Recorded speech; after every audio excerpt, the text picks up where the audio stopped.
Yep. Hey, what's going on? You guys doing good? Good morning. Good morning. Good morning. Coffee Conversations with Greg J is on this morning. How are you today? You all right? Yep. Just I'm here, still standing. December 22nd. Full on 9 months of COVID-19. I hope you're doing okay.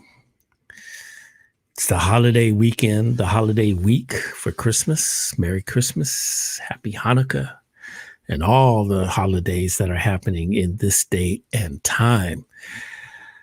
It's a lot. It's a lot. It's a lot. It's a lot. Doing okay? Check in with us. Make sure that we are safe. I just feel like we're going to get through this. I feel like we're going to be okay. But it's just tough right now, right? All across the country. Today, we don't really have a guest. We are just really thankful for you. Thankful for you to come and check us out at Coffee Conversations with Greg J. Be a part of our family. Can you hear me? I don't know that you can hear me. Let me just make sure that we are doing the right thing here and making sure that we are on and popping, as they say. Let me just check it out. Can you hear me? Check in. Somebody tell me if you can hear me. Can you hear me? I don't think you can hear me. I don't know. Let's check it out. Can you hear me? Somebody say amen. Well, let's see. I don't know if we're having a good connection here, but somebody threw me a like. Hit me up in the chat. Just tell me if you can hear me. It looks like you can, but I'm not sure. Today is a day of, I won't be before you long today. I just want to be able to come in and say hello and thank you so much for, rolling with us and letting us know that you care about the information that we're bringing. We are building a new paradigm of broadcast. It's a new thing, technology is here. And this is what we can do. Thank you. Thank you, Sherry. Thank you, Patricia. Oh, Diamond Peach. Oh, yeah. So, just thank you all so much for, rolling with us, because we are a new paradigm of broadcasting, news, information, being culturally relevant is what we want to do. So today, it's the holiday season. I just want to kind of look back and share with you a couple of great, past, I guess we call it the best of coffee conversations. That sounds pretty cool, doesn't it? Sounds cool to me. Okay, there you go. We've had everybody on here, man. We've talked to Maxine Waters, Auntie Maxine. We've talked to people over in Africa. We've talked to people in, Ghana, South Africa, Nairobi, Kenya. That's been a blessing. We've talked to brothers and sisters all across the country, New York City, Washington, D.C., Chicago, Texas, Atlanta, and just really embracing the diaspora is what we're doing here. And we're just so grateful that you followed us. And we're just really trying to really help us communicate with one another, enrich our minds, inspire That's what we really want to do. Let me see if I can go back in my archives right here. Bear with me one quick second. Let me just try to see if I can go back in our archives and see. You remember Auntie Maxine came through here. I'm going to first tell you, Auntie Maxine is just really an icon and been rolling with her for quite some time. Maxine Waters, Congresswoman Maxine Waters, 82 years old, chairman of the House Financial Committee, where she's keeping these banks and investment companies all in line. You know, that's what she does. And she ran a vigorous race this last election season. And I don't know about y'all, but those radio commercials were off the chain. I got the receipts.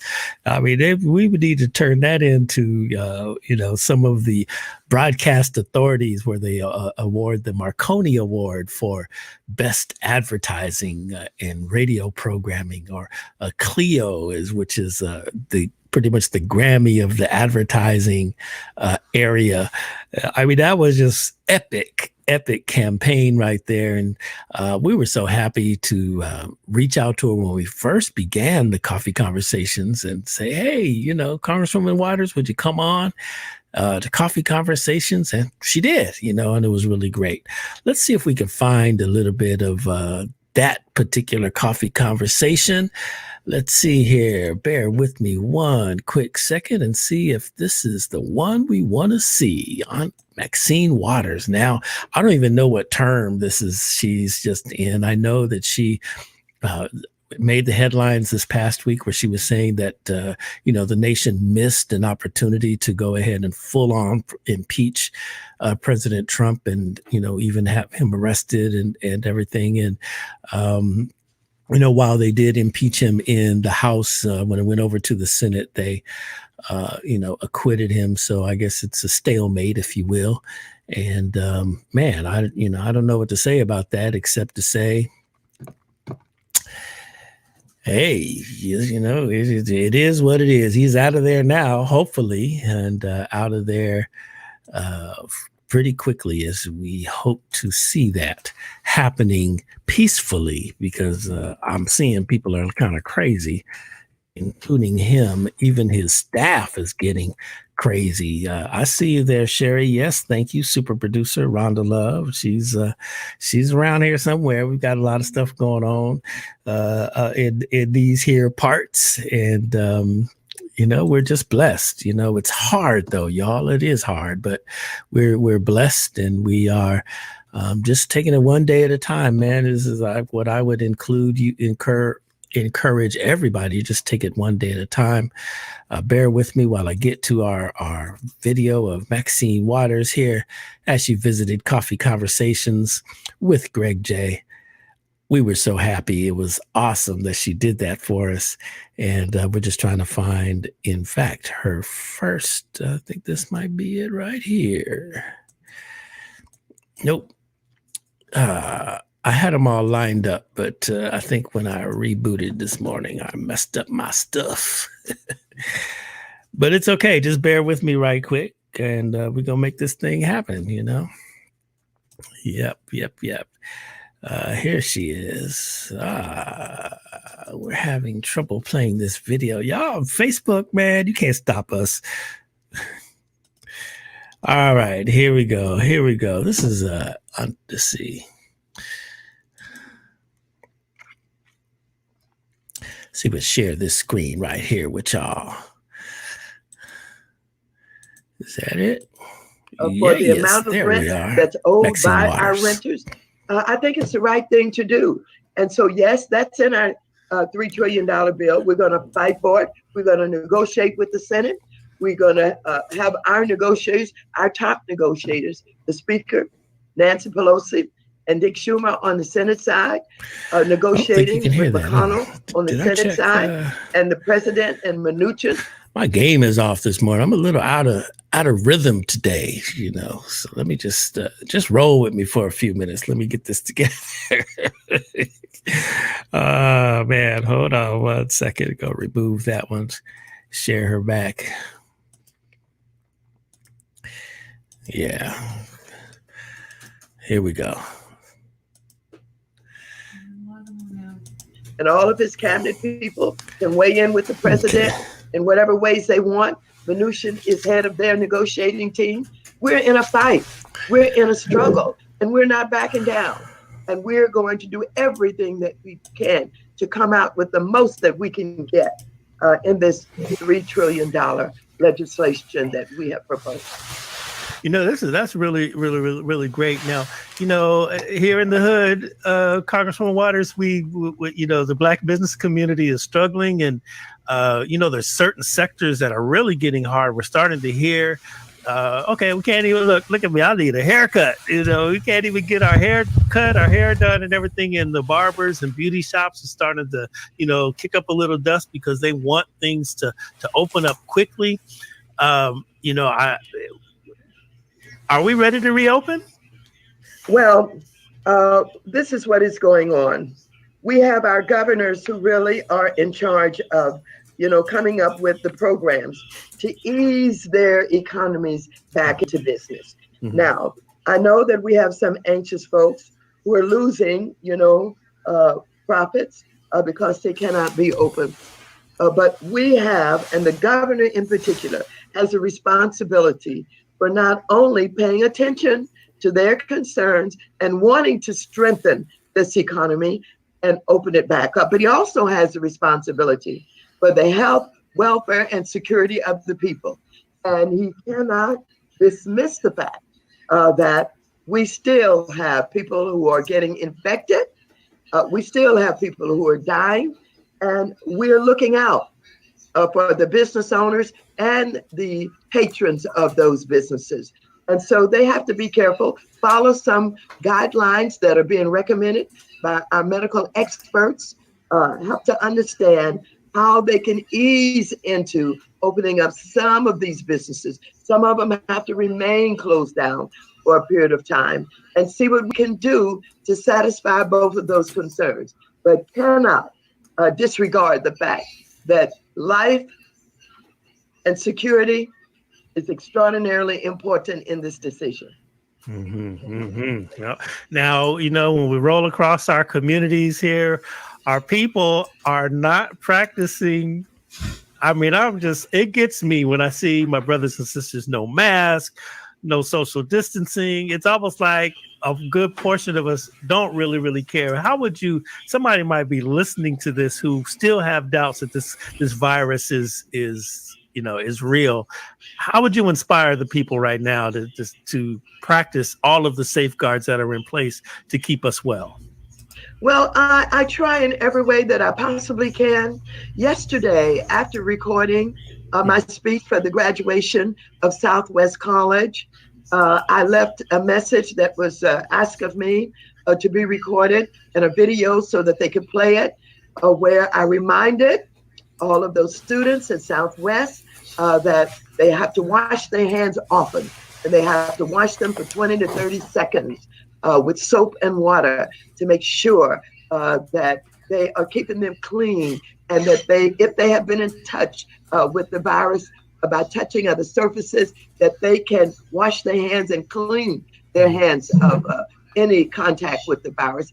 Social distancing, staying at home as much as you can, only going out for groceries and maybe, to pick up your medicine at the pharmacy, et cetera, and helping them to understand that we're all vulnerable. Many of our young people think they're invincible. They don't think that it really touches them. And so we've got to send that message the best way we can. Sometimes it's in a video like I did just yesterday. Sometimes when I'm on, the air, like I was on the air with the griot, and I say, keep your asses at home. I mean, really, I punched it in such a way that's real talk. Yeah. That, many of our listeners who, don't hear you unless you, use some of the language that they, pay attention to oftentimes. And so I do it in every way that I possibly can. But it is important that they understand that people are dying every day, and that the Black community suffers even more because We are victims of pre-existing health conditions. Yeah. We're the people who have the largest numbers of diabetes and heart problems and HIV, AIDS, you name it. All of the diseases that are present in the world, it seems that we have the most numbers in our communities. We haven't had access to comprehensive health care. And so we're bringing along from generation to generation the kinds of failures in our health because a lack of health care. And so as we work to improve healthcare and to get comprehensive healthcare for all, working against a president who's trying to dismantle Obamacare. And it's very hard. It means that we still have a lot of people at risk. And so if you have any of these diseases, if you have suffered from any of these health failures, I want you to know that the virus will attack you first of all, that the virus clings to these disabilities and this lack of, good health. And so we have to keep preaching and teaching and saying it over and over again in many ways, in all of the ways that we possibly can, to say, we want you to save your life. You are in charge of your life. And we want you to be responsible enough not to want to infect anybody else. Don't forget, young person, you've got mama, daddy, grandmama, and a lot of other relatives at home. You get infected, you will carry that home, and you may be the cause of your grandmother dying. Mm-hmm. Is that enough for you? Hey, well, that's what I like. Okay, see, that's it. That's it. Let's shift lanes a little bit here. So, listen, social justice. I mean, in this lockdown time, I think that if we believe that racial injustice and hatred was no more in this country, we have been reminded up front in this time now where we're forced to watch TV, forced to see the news. It's alive and well right now. Right now, we're talking about the Ahmaud Arbery case. There's so many cases all across the country. What do we need to do to overcome this? I mean, in my mind, you can change all the rules. There's people like you out there, getting the rules changed and all of that. But how do we touch the hearts of people? Because that's really, really like the deal, right? People harbor this hate in their heart. And now we're seeing there's a lot of them. So what do you think we should do? Well, first of all, let me just say that racism and hatred is real. And you're absolutely right. It is emerging, re-emerging in blatant ways. And we see it not only in the killing of the young man in Georgia that you just referred to, but we see it in the case of the young woman who was killed in her bed when the police broke into their home where she was with her mate and killed her. And so this continues to mount across this nation. And the dog whistling that goes from our president is emboldening them and helping them to basically believe that they can get away with it. We have in these right to carry states, these right-wingers, these KKK types, these white supremacists who are emerging with their guns openly, being a threat to any and everybody, but basically to us. And so we must continue to do everything that we can to ensure that we use the justice system that's oftentimes no justice for us, but we have to keep going at it. We have to keep, making the case. We have to keep, trying to get them convicted of civil rights violations.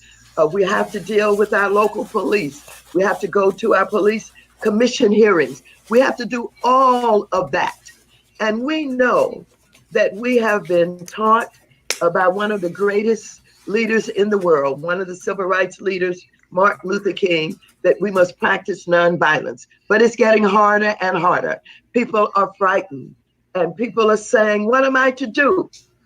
Here I am as you just mentioned, Mr. Arbery, jogging, minding his own business, not bothering anybody. And, he's been watched, he's been trolled, he's been attacked, and it's on video. You can see it right there. And what was he supposed to do?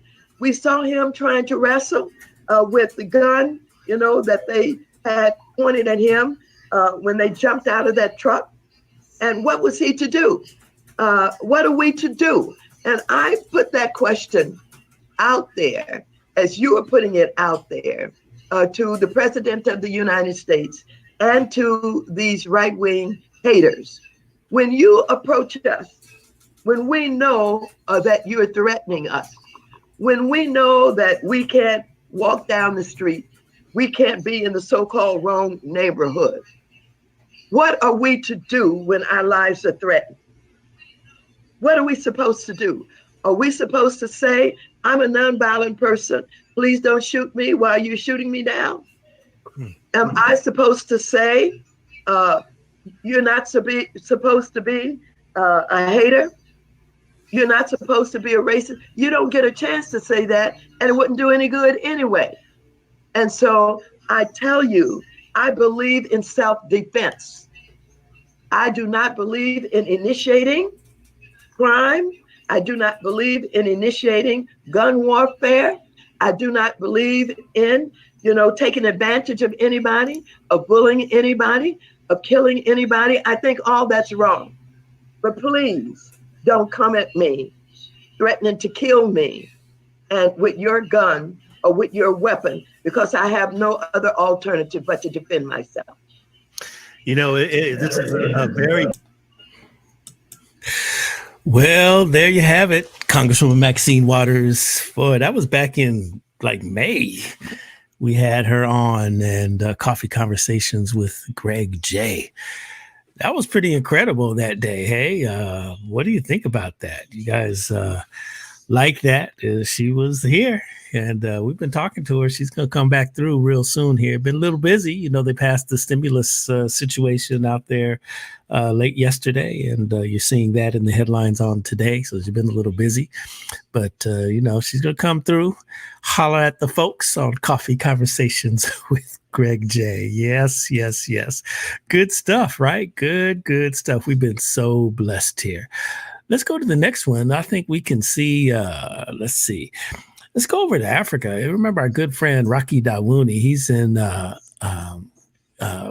Ghana, and he actually lives here, but also maintains a home out there in Ghana. He is a Grammy-nominated world music star, and he joined us while he was at a compound that was actually built by Bob Marley. He went on and purchased that property and is building a studio. They're almost done. We're trying to coordinate a live broadcast from the compound there, out there in the mountains in the foothills of Ghana, West Africa. Rocky Dawuni was with us on Coffee Conversations with Greg J. Give me just a quick minute. I'm going to get right to it so that we can hear a portion of our conversation. It was really, really cool to talk to him and really marvel at the fact that we were able to connect and, tens of thousands of miles away. Rocky Dawuni was able to communicate with us and share, information and perspectives from a Pan-African perspective. If you don't know who Rocky Dawuni is, go ahead and look him up. He is a good guy and a great musician. We are going to jump into our conversation right about now. This is Rocky Dawuni, all the way from Ghana, West Africa.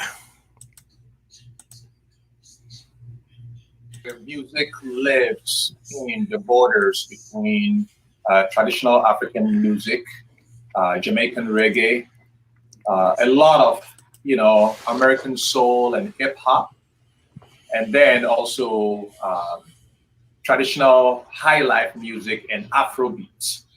So it's really kind of a mishmash and fusion of different styles, and different styles because that is what Africa is. That's the reality of what we are. So this music is really representative of, my history. First of all, I grew up in this country of Ghana. I was born in a military barracks not far from here called Michel Camp. And the interesting thing about military barracks is that you have, Africans, we have a lot of tribes. So everybody comes from different tribes, different language, different culture, different food, different beliefs. As much as people will just say Africa, there's so much, diversity when it comes to the cultural context of Africa. It's rich and dense, but when you come to, like, personally, I speak about 6 Ghanaian traditional languages in addition to English. And so many people here speak that many languages because when you're growing up, you're speaking people from different tribes, and you have to learn the languages, and you end up with so many different languages, and then sometimes you just create your own by mixing pieces of both.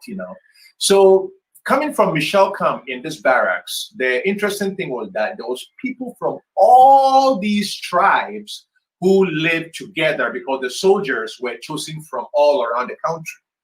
So here I was in a small barracks, but at the same time too, I was exposed to so many diverse African cultures. So I grew up with, the vision to constantly be seeking people, culture, views, ideas, foods, shall I say, worldview, because every culture has a very unique worldview and religion and spirituality. So this was something that I really loved, And then as I grew up and also started gravitating towards music, first of all, the barracks was, reggae music was very popular because African soldiers at that time saw themselves as liberators. This was, when I was a little kid, this was the time of apartheid. South Africa was still not free, so you turn on the radio, it's the music of Fela Kuti, the barracks, the music of Fela Kuti, the words of Kwame Nkrumah, so it was like revolutionary-minded military Africans, So the intention was that it was militant, but at the same time, too, it was focused on bringing all of Africa together and accenting the commonalities that existed within Africa. At the same time, liberating Africa too, all of Africa as one entity. So these inspirations influenced my music. And then at the same time, too, that same worldview, I started really, wanting to, now with the ability and the intention to connect to cultures, I wanted to connect with cultures not only within Ghana, but also within the rest of Africa and then the world. So my music followed those. I was interested in not only rhythms that were traditional, I was interested in rhythms from different parts of the world, and the interesting thing is that these soldiers too, in the barracks, they used to travel on UN missions outside of the country to Israel and Egypt, and always came in with fresh new records that you never find around Ghana. So the barracks was also not only, what's called a small ecosystem, or should I say, a hub of culture and politics, but it was also a hub of interesting, cutting-edge music that you couldn't find here. So I was just a child of this whole kind of, different sources, and I just, took it all in. So when I started as a musician, I just wanted my music to be able to articulate the things that I saw, the things that I felt, the vision that I tried to put across, and also to stand for my people, the aspirations of my people, which is Ghanaians, first of all, and then also Africans, and then ultimately all of humanity. So reggae music was the first attraction to me because reggae music in Jamaica was already doing that. It was out there pushing Africa to the fore, supporting Africa, telling people about the greatness of Africa, the history of Africa. So that was the music that I gravitated towards first. But then my reggae music became also a reflection of who I was as a person and as a cultural entity. That's like, a combination of different sources. And so it's made my music very unique. Reggae and Afrobeats are kind of at the heart of it, but then it tends to embrace the rest of the world. And I think that's what has made it very adaptable and acceptable, and at the same time too, very accessible to a lot of people around, and has been growing in leaps and bounds and in popularity too. A couple of points you made in there, it is really interesting. And I want to tell my American brothers and sisters, it is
message anymore. Can you talk to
Are we not there? Okay. Let's try it again. Are we not there? Okay. Let's try it again. Are we not there?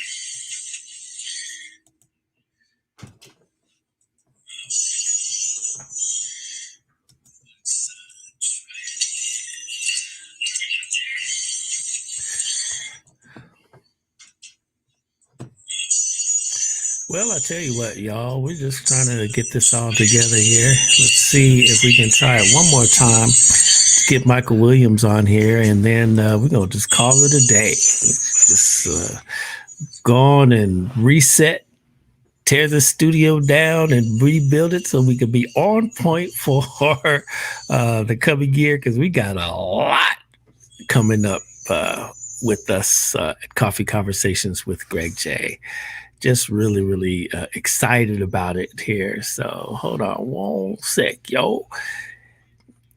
it's just really been a blessing. I mean, there's so many, and it's hard to even just, here's a good one. Here's a good one. We'll get back to Michael, but you guys missed all of your conversation, your festivals, your music festivals, and we got Rich Sherman and Mark Adkins. Rich Sherman has Jazz Fest West and Newport Beach Jazz Festival and all that there, and just a lot of festivals that we just missed. We had to watch everything virtually, and I guess as we go in and through 2021, it's going to be about the same thing. We're going to be stuck watching our favorite festivals, our favorite music artists through the magic of technology. And we hope to be a part of that. Actually, we have a couple of great announcements for you coming up as we turn into 2021. Let's see if we can properly get Rich Sherman and them on right now so they could talk about what they were anticipating at the outset of COVID-19. Let's see if this is the right one. There it is.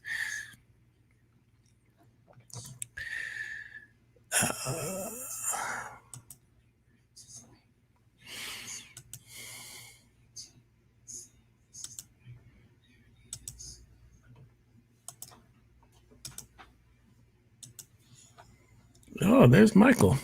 Let's roll that.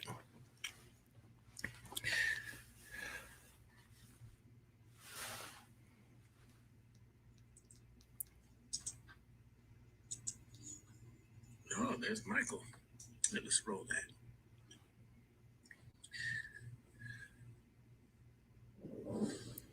That one didn't have any sound either. Mm-hmm. Well, we gave it a shot. I'm going to be out of this. All right, y'all. Well, hey, we're giving it a shot. Just trying to see the best. But I tell you what, I am ready to pack it in. Got a lot of work to do, even though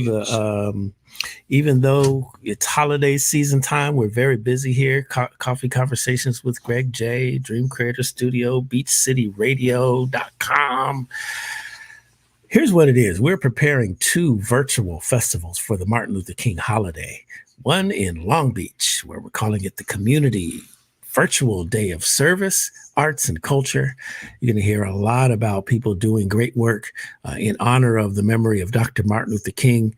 And right here in the beautiful city of Long Beach, where we originate. Prior to that, we've got some really big, great announcements as we also produce the virtual festival for the city of Inglewood. And that one, King Fest 2021. As you know, we have many years of producing the festival out there on the streets of Inglewood. And now, we're going to take that thing virtual because we all are under the stress and strain and regulations of COVID-19. But that's okay. We're going to bring you the best in entertainment, the best in community consciousness. So just check us on out. In the meantime, y'all, listen. Celebrating Excellence is February 28th. Black History Month, February 28th. It's coming up. Hearing more about that.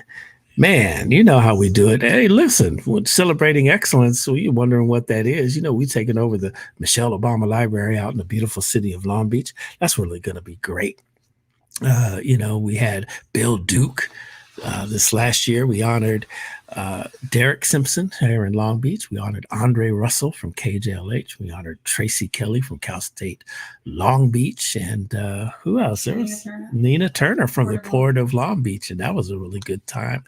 And so, yes, it's been a great time. We're emerging, we're growing, we're starting up. And we're communicating consciousness, information, and inspiration on all fronts. So Celebrating Excellence, Black History Month, 28th of February, MLK celebrations, and just good radio, Beach City Radio, BeachCityRadio.com. Come on, join our mailing list, listen to the music. There's news and information for us, by us, from a global standpoint. All right. Well, hey, there it is. I'm going to take it off now for a couple of days. We will see you on the other side, not the other side. We're going to have 1 or 2 more shows before the end of the year for sure. But certainly for this holiday time today, we just wish you a happy Christmas And, I guess you're Zooming with your families, huh? It's a lot. How do you join the mailing list? You can just go right on beachcityradio.com and it says join our mailing list, and boom, you're right there. And it's very easy. Put your name in there, put your your email address, and you'll get regular notices from us all the time. All right, y'all. God bless you. God bless you. God bless you. Stay safe this holiday season. It's rough. We know it is rough. It's, keep your head up. We're going to get through this. We're going to get through it. Keep your head up. Vibrate to the light. Come on. We all need your positive energy. Link my positive energy with your positive energy, and it's going to be all right. We're going to get through it. Amen. Amen. Merry Christmas, y'all. Love one another. Peace and blessings.